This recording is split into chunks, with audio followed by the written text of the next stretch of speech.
جنس یا انسان، عورت اور مرد کا کردار اور مقام دین فطرت کے تناظر میں۔ مصنف محمد زکوان ندوی۔ خدا کی وسیع تر اسکیم کے مطابق اسلام میں عورت اور مرد دونوں اپنی فطری تقسیم کے باوجود انسان ہونے کے اعتبار سے یکساں حیثیت رکھتے ہیں۔ یہی وجہ ہے کہ قرآن مجید میں عورت اور مرد کو الگ الگ خطاب کرتے ہوئے کہیں انہیں محض اے عورتوں اور مردوں جیسے الفاظ میں یا ایھا النساء یا ایھا الرجال کہہ کر مخاطب نہیں کیا گیا۔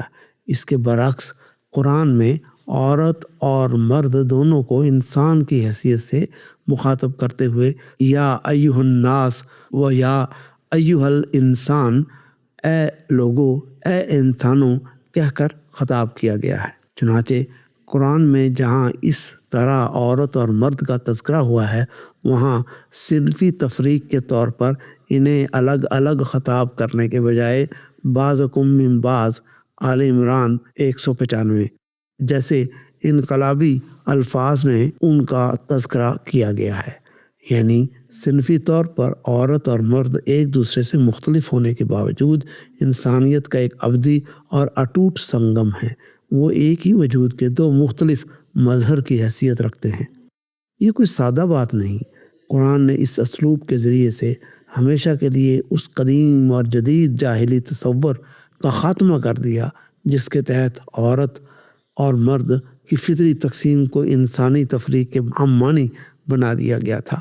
قرآن میں عورت اور مرد دونوں کو انسان تسلیم کرنے کے بعد ان کے درمیان موجود صنفی فرق، جینڈر ڈیفرنسز کو برتری یا کمتری کا معیار ہرگز قرار نہیں دیا گیا۔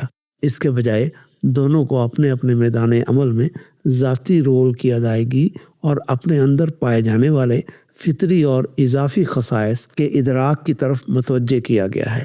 اسی حقیقت کو استاد وحید الدین خان نے انتہائی خوبصورتی کے ساتھ ان الفاظ میں بیان کیا تھا: رول میں مختلف، مقام میں برابر۔ Different in role, equal in respect. عورت کا اصل میدان گھر اور خاندانی زندگی کی تعمیر و تشکیل ہے جس پر پورے انسانی معاشرے کے استحکام کی بنیاد قائم ہے۔ اسی طرح مرد کا اصل میدان باہر کی دنیا ہے جس پر انسان کا معاشی نظام مبنی ہے۔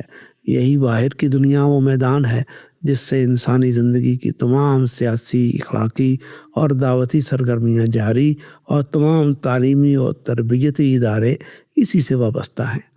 گھر اور باہر کے ان دونوں اداروں میں سے اگر ایک ادارہ بھی متاثر ہو تو اس کا حشر وہی ہوگا جس کو ترقی جیسے پرفریب فلسفوں کی شاطرانہ ملمہ کاری کے باوجود اس وقت مغرب سے لے کر مشرق تک ہر جگہ دیکھا جا سکتا ہے۔